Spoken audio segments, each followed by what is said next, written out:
अखिलेश यादव पर निशाना इसलिए साधा है क्योंकि अखिलेश यादव ने 15 मार्च मान्यवर साहब कांशीराम के जयंती के शुभ अवसर पर इस बार ये कह दिया कि हम इस बार मान्यवर साहब कांशीराम की जयंती को पीडीए दिवस के रूप में मनाएंगे।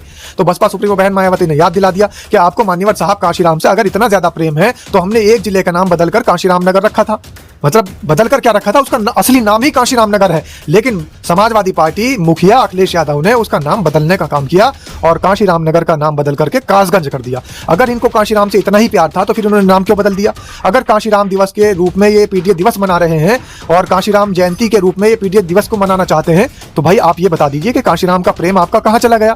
आप एक जिला तक तो संभाल नहीं पाए, एक जिले का नाम अगर कांशीराम नगर रखा गया तो वो आपको पच नहीं पाया, और आप बात कर रहे हैं विभाग जी कि हम कांशीराम जो जयंती पर पीडीए दिवस के रूप में इस बार मनाएंगे। तो मान्यवर साहब कांशीराम को लेकर के, मान्यवर साहब कांशीराम का फोटो लेकर के, बाबा साहब भीमराव अंबेडकर का फोटो लेकर के, बहुजन महापुरुषों की प्रतिमा और फोटो लेकर के, उनकी जयंती और उनके महापरिनिर्वाण दिवसों का सहारा लेकर के सिर्फ ये अपनी राजनीति चमकाना चाहते हैं और बहुजन समाज के लोगों को बहकाकर फुसलाकर अपने यहाँ उनका वोट प्राप्त करना चाहते हैं। इसके अलावा और कोई इनकी मंशा नहीं है, क्योंकि इनकी मंशा साफ नजर आ रही है। और बसपा सुप्रीमो बहन मायावती ने ये बार बार इनसे कहा है कि अगर मान्यवर साहब कांशीराम से आपको प्यार है तो फिर कासगंज का नाम फिर कांशीराम नगर क्यों नहीं होने दिया।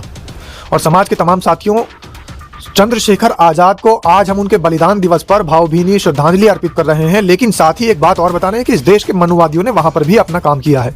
इस देश के मनुवादियों ने जिस तरीके से आज बहुजन समाज पर उत्पीड़न कर रखा है, जैसे उमाशंकर सिंह के यहाँ ताबड़तोड़ छापेमारी चल रही है और तमाम बहुजन समाज के लोगों को प्रताड़ित करने का काम, उनका उत्पीड़न करने का काम लगातार चल रहा है। तो ये पिछले समय में भी जब चंद्रशेखर आजाद का एक समय था जब अंग्रेजों के दांत खट्टे करने के लिए वो जंग लड़ रहे थे, तब भी वीरभद्र तिवारी नाम के एक व्यक्ति ने मात्र कुछ चंद रुपयों की खातिर अंग्रेजों की मुखबरी की और अंग्रेजों को मुखबरी करते हुए बताया कि चंद्रशेखर आजाद वहां पर मौजूद हैं।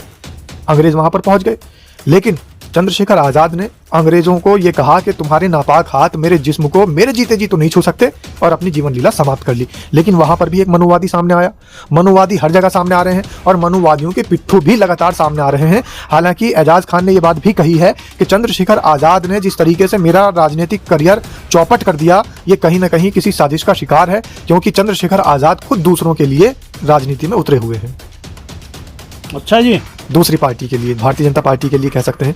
लेकिन एक और बात मैं आपको बता दूं कि जो मनुवादी इस देश के अंदर मनुवाद फैला रहे हैं, अभी हाल ही की घटना बता रहा हूं, समाज के तमाम साथियों गौर करने वाली बात है कि योगी आदित्यनाथ, हमारे देश के प्रधानमंत्री नरेंद्र मोदी तो विदेशों में घूमते रहते हैं, खूब विदेशी यात्राएं करते हैं। योगी आदित्यनाथ भी जब विदेशी यात्रा करने के लिए गए, सिंगापुर और जापान की यात्रा कर लौटे हैं। सिंगापुर और जापान जब वो पहुंचे तो सिंगापुर और जापान में भी योगी आदित्यनाथ को इस देश के बारे में जब बताना पड़ा, और वहां के लोगों ने, सबसे चौंकाने वाली बात मैं आपको बता रहा हूं कि जापान के और सिंगापुर के लोगों ने जब इनका स्वागत किया तो योगी आदित्यनाथ को भगवान गौतम बुद्ध की प्रतिमा भेंट की। और योगी आदित्यनाथ भी ने भी वहां पर जाकर के बताया कि मैं बुद्ध के देश भारत से आया हूं। तो योगी आदित्यनाथ को वहीं पर जाकर के फिर बुद्ध की शरण में जाना पड़ा। और बार बार मैं इस बात को कहता रहता हूं कि तमाम मनुवादी इस बात को भूल जाते हैं, चाहे योगी आदित्यनाथ हो या और तमाम मनुवादी हो, जब इस देश से बाहर जब निकलते हैं तो इस देश के बारे में जब वो बताते हैं तो फिर उनको ये बात बतानी पड़ती है, बुद्धम शरणम गच्छामि, फिर बुद्ध की शरण में आना पड़ता है। तो योगी आदित्यनाथ को भी कहना पड़ा बुद्धम शरणम गच्छामि। अब आप बता दीजिए कि बुद्ध के देश को बुद्ध का देश कहा जाएगा। योगी आदित्यनाथ जब अपने देश में लौटते हैं तो फिर किसी और की बात करते हैं, कोई सा एक नारा बोलते हैं, फिर तो पता नहीं बजरंग बली की बात करते हैं, भगवान श्री राम की बात करते हैं। और क्या हाल चाल है? सब ठीक है? बहुत बढ़िया, बहुत बढ़िया। अपना और अपने इनको ख्याल रखो, और जब टाइम मिले तो वीडियो जरूर देखो। देसी देख, बिगर ब्रेक, पकड़ लाग लपेट, बिल्कुल देसी अंदाज में। मैं विपिन बेबाक और मेरे साथ मुल्ला जी सादाब रिजवी। बिल्कुल मुल्ला जी भी कह सकते हैं, लेकिन मैं तो ये कहूंगा कि सबसे पहले हमें इस देश का बहुजन समाज का व्यक्ति कहा जाए, बाकी चाहे जो कहा जाए। तो सभी लोगों को, जो क्रांतिकारी हमारे साथी योद्धा जुड़े हुए हैं, सभी लोगों को जय हिंद, जय भीम, सत श्री अकाल, आदाब। मेरा नाम है शादाब।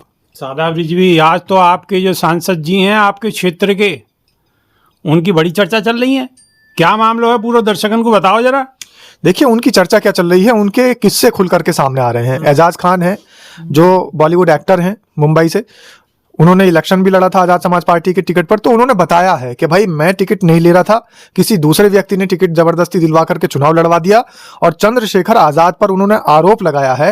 हालांकि समाज के तमाम साथियों से मैं असली चंद्रशेखर आजाद के आज बलिदान दिवस पर जो है, और सबसे बड़ी बात यह है कि आज चंद्रशेखर आजाद के बलिदान दिवस को याद करने का दिवस है, शौर्य का दिवस है। लेकिन बेबाक जी ने चंद्रशेखर की दूसरों की बात छेड़ दी। तो सभी जो हमारे समाज के क्रांतिकारी हैं, योद्धा हैं, उन सब के लिए मैं एक ही बात कहूंगा कि आज हमारे जो क्रांतिकारी स्वतंत्रता संग्राम सेनानी चंद्रशेखर आजाद जी का बलिदान दिवस है। तो सब लोगों की तरफ से, स्वराज टीम की तरफ से और आप लोगों को मेरी तरफ से भी चंद्रशेखर आजाद जी के बलिदान दिवस पर भावपूर्ण श्रद्धांजलि, सत सत नमन। सत सत नमन।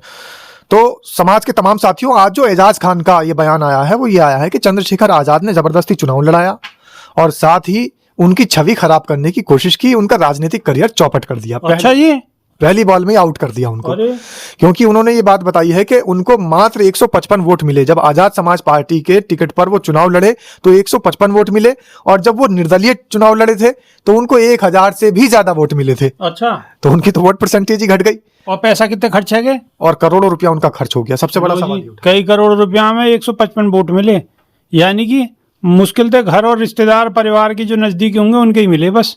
बिल्कुल। और समाज के तमाम साथियों, चंद्रशेखर आजाद को आज हम उनके बलिदान दिवस पर भावभीनी श्रद्धांजलि अर्पित कर रहे हैं, लेकिन साथ ही एक बात और बता रहे हैं कि इस देश के मनुवादियों ने वहां पर भी अपना काम किया है। इस देश के मनुवादियों ने जिस तरीके से आज बहुजन समाज पर उत्पीड़न कर रखा है, जैसे उमाशंकर सिंह के यहाँ ताबड़तोड़ छापेमारी चल रही है और तमाम बहुजन समाज के लोगों को प्रताड़ित करने का काम, उनका उत्पीड़न करने का काम लगातार चल रहा है। तो ये पिछले समय में भी जब चंद्रशेखर आजाद का एक समय था जब अंग्रेजों के दांत खट्टे करने के लिए वो जंग लड़ रहे थे, तब भी वीरभद्र तिवारी नाम के एक व्यक्ति ने मात्र कुछ चंद रुपयों की खातिर अंग्रेजों की मुखबरी की और अंग्रेजों को मुखबरी करते हुए बताया कि चंद्रशेखर आजाद वहां पर मौजूद हैं। अंग्रेज वहां पर पहुंच गए, लेकिन चंद्रशेखर आजाद ने अंग्रेजों को यह कहा कि तुम्हारे नापाक हाथ मेरे जिस्म को मेरे जीते जी तो नहीं छू सकते, और अपनी जीवन लीला समाप्त कर ली। लेकिन वहां पर भी एक मनुवादी सामने आया। मनुवादी हर जगह सामने आ रहे हैं और मनुवादियों के पिट्ठू भी लगातार सामने आ रहे हैं। हालांकि एजाज खान ने यह बात भी कही है कि चंद्रशेखर आजाद ने जिस तरीके से मेरा राजनीतिक करियर चौपट कर दिया, ये कहीं ना कहीं किसी साजिश का शिकार है, क्योंकि चंद्रशेखर आजाद खुद दूसरों के लिए राजनीति में उतरे हुए हैं। अच्छा जी, दूसरी पार्टी के लिए, भारतीय जनता पार्टी के लिए कह सकते हैं। लेकिन एक और बात मैं आपको बता दूं कि जो मनुवादी इस देश के अंदर मनुवाद फैला रहे हैं, अभी हाल ही की यह घटना बता रहा हूं, समाज के तमाम साथियों गौर करने वाली बात है कि योगी आदित्यनाथ, हमारे देश के प्रधानमंत्री नरेंद्र मोदी तो विदेशों में घूमते रहते हैं, खूब विदेशी यात्राएं करते हैं। योगी आदित्यनाथ भी जब अब विदेशी यात्रा करने के लिए गए, सिंगापुर और जापान की यात्रा कर कर लौटे हैं। सिंगापुर और जापान जब वो पहुंचे तो सिंगापुर और जापान में भी योगी आदित्यनाथ को इस देश के बारे में जब बताना पड़ा, और वहां के लोगों ने, सबसे चौंकाने वाली बात मैं आपको बता रहा हूं कि जापान के और सिंगापुर के लोगों ने जब इनका स्वागत किया तो योगी आदित्यनाथ को भगवान गौतम बुद्ध की प्रतिमा भेंट की, और योगी आदित्यनाथ भी ने भी वहां पर जाकर के बताया कि मैं बुद्ध के देश भारत से आया हूं। तो योगी आदित्यनाथ को वहीं पर जाकर के फिर बुद्ध की शरण में जाना पड़ा। और बार बार मैं इस बात को कहता रहता हूं कि तमाम मनुवादी इस बात को भूल जाते हैं, चाहे योगी आदित्यनाथ हो या और तमाम मनुवादी हो, जब इस देश से बाहर जब निकलते हैं तो इस देश के बारे में जब वो बताते हैं तो फिर उनको ये बात बतानी पड़ती है, बुद्धम शरणम गच्छामि, फिर बुद्ध की शरण में आना पड़ता है। तो योगी आदित्यनाथ को भी कहना पड़ा बुद्धम शरणम गच्छामि। अब आप बता दीजिए कि बुद्ध के देश को बुद्ध का देश कहा जाएगा। योगी आदित्यनाथ जब अपने देश में लौटते हैं तो फिर किसी और की बात करते हैं, कोई सा एक नारा बोलते हैं, फिर तो पता नहीं बजरंग बली की बात करते हैं, भगवान श्री राम की बात करते हैं, और तमाम सारे बहुत सारे ऐसे ऐसे नामों की बात। सबके संग बुलडोजर की भी बात कर रहे हैं वो। बुलडोजर की बात तो बहुत पुरानी है। बुलडोजर की बात तो इतनी पुरानी है कि जब बसपा सुप्रीमो बहन मायावती ने बुलडोजर चलाने का काम शुरू किया था तो धनाढ़े लोगों के घरों पर बुलडोजर चलाने का काम शुरू किया था, जमाखोरों के गोदामों पर बुलडोजर चलाने का काम किया था। इन्होंने बुलडोजर वहां से कॉपी की और बहुजनों पर ही बुलडोजर चलाने का काम शुरू कर दिया। हालांकि बुलडोजर जो बहन जी ने बसपा शासनकाल में चलाया था तो अंबानी की फैक्ट्रियों पर चलाया था, अंबानी के गोदामों पर चलाया था, और बड़े बड़े जो जमाखोर थे उनके गोदामों पर चलाया था, और जो गाढ़ी कमाई हमारे देश की जनता की इकट्ठी करके अपनी तिजोरियों में भरे बैठे थे उनके ऊपर चलाया था। लेकिन इन्होंने बुलडोजर की भी परिभाषा बदल दी। हालांकि ये नाम बदलने में, परिभाषा बदलने में जाने जाते हैं, लेकिन जब विदेश पहुंचते हैं तब ये परिभाषा नहीं बदल पाते, तब ये नाम नहीं बदल पाते, तब फिर इनको बुद्धम शरणम गच्छामि कहना पड़ता है, तब इनको महात्मा गौतम बुद्ध के देश से आया हूं ये बताना पड़ता है। डेंटिंग पेंटिंग की भी बात करती हैं ये। डेंटिंग पेंटिंग तो इनकी खुद की हो गई। आप देखिए जब उससे पहले जब ये सांसद थे उस समय ये रोते घूम रहे थे। आप देखिए वो वाला जो इनकी तस्वीर है, वो वाला जो इनका फोटो है, कान के अंदर इन्होंने एक बड़ा सा कुंडल पहन रखा है और यहाँ पर रुमाल बांध रखा है, और सबको पता है कि रुमाल गले में बांध करके इस देश के अंदर कौन घूमते हैं। अब मैं बार बार नहीं कहना चाहता हूं, बहुत सारे लोग तो टपोरी छपरी बता देते हैं, लेकिन हमारे देश के अच्छे व्यक्ति हैं, अच्छे नेता हैं और उत्तर प्रदेश के मुख्यमंत्री भी हैं, तो इसलिए ना टपोरी ना छपरी, कुछ नहीं कहना चाहिए। गलत है जो लोग इस तरीके की बातें करते हैं। तो जब सांसद बने थे शुरुआत में, इनके गले में एक नीले रंग का रुमाल बंधा होता था और ये रोते हुए नजर आते थे। आज आप देखिए कितनी डेंटिंग पेंटिंग करके अपने आप को चमका लिया। और डेंटिंग पेंटिंग का आलम तो ये है कि अब इनके आलीशान महल, आलीशान इनका रहना सहना, आलीशान इनका जो है उठना बैठना, और इनके कपड़े भी बदल गए। अब पहले कपड़े कुछ और होते थे, तो डेंटिंग पेंटिंग इन्होंने अपनी की है। बिल्कुल। सादावरी जी, बसपा सुप्रीमो बहन मायावती ने अखिलेश यादव पे निशाना साधा है। अखिलेश यादव पर निशाना इसलिए साधा है क्योंकि अखिलेश यादव ने 15 मार्च मान्यवर साहब कांशीराम के जयंती के शुभ अवसर पर इस बार ये कह दिया कि हम इस बार मान्यवर साहब कांशीराम की जयंती को पीडीए दिवस के रूप में मनाएंगे। तो बसपा सुप्रीमो बहन मायावती ने याद दिला दिया कि आपको मान्यवर साहब कांशीराम से अगर इतना ज्यादा प्रेम है तो हमने एक जिले का नाम बदलकर कांशीराम नगर रखा था। मतलब बदलकर क्या रखा था, उसका असली नाम ही कांशीराम नगर है, लेकिन समाजवादी पार्टी मुखिया अखिलेश यादव ने उसका नाम बदलने का काम किया और कांशीराम नगर का नाम बदल करके कासगंज कर दिया। अगर इनको कांशीराम से इतना ही प्यार था तो फिर उन्होंने नाम क्यों बदल दिया? अगर कांशीराम दिवस के रूप में ये पीडीए दिवस मना रहे हैं और कांशीराम जयंती के रूप में ये पीडीए दिवस को मनाना चाहते हैं, तो भाई आप ये बता दीजिए कि कांशीराम का प्रेम आपका कहां चला गया? आप एक जिला तक तो संभाल नहीं पाए। एक जिले का नाम अगर कांशीराम नगर रखा गया तो वो आपको पच नहीं पाया, और आप बात कर रहे हैं विभाग जी कि हम कांशीराम जो जयंती पर पीडीए दिवस के रूप में इस बार मनाएंगे। तो मान्यवर साहब कांशीराम को लेकर के, मान्यवर साहब कांशीराम का फोटो लेकर के, बाबा साहब भीमराव अंबेडकर का फोटो लेकर के, बहुजन महापुरुषों की प्रतिमा और फोटो लेकर के, उनकी जयंती और उनके महापरिनिर्वाण दिवसों का सहारा लेकर के सिर्फ ये अपनी राजनीति चमकाना चाहते हैं और बहुजन समाज के लोगों को बहकाकर फुसलाकर अपने यहां उनका वोट प्राप्त करना चाहते हैं। इसके अलावा और कोई इनकी मंशा नहीं है, क्योंकि इनकी मंशा साफ नजर आ रही है। और बसपा सुप्रीमो बहन मायावती ने यह बार बार इनसे कहा है कि अगर मान्यवर साहब कांशीराम से आपको प्यार है तो फिर कासगंज का नाम फिर कांशीराम नगर क्यों नहीं होने दिया? क्यों नहीं होने दिया? सवाल बहुत बड़ा है। और पोल पट्टी सबकी खुल रही है, पोल पट्टी खुलती रहेगी लगातार, लेकिन वहां में आपको भी सहयोग चाहिए। आपके हाथ में फोन है, फोन में बटन है, वो बटन को दबाते रहो और ठोकते रहो, ठोकते रहो, ठोकते रहो। 15 मार्च दूसरे के फोन तक पहुंचा दो। 15 मार्च को एक बड़ी खबर चल रही है कि भाई क्या लखनऊ में बड़ी रैली होने वाली है। 15 मार्च को लेकर के चारों तरफ एक बड़ी बड़ी भ्रम की बातें भी फैल रही हैं। कुछ यूट्यूब चैनल भी हैं, वो भी दिखा रहे हैं कि बड़ी रैली बुलाई है बसपा सुप्रीमो बहन मायावती ने 15 मार्च को। ये सारी खबरें अभी तक झूठी हैं, चक्कर में मत आना। समाज के साथियों को यह भी बता रहा हूं कि बहुत सारे चैनल दिखा रहे हैं कि बड़ी रैली होने वाली है। कोई सियासी रैली नहीं हो रही है, कोई राजनीतिक रैली नहीं हो रही है। अभी तक का कोई रिकॉर्ड के अंदर राजनीतिक रैली होने का कोई प्रमाण सामने नहीं आया है।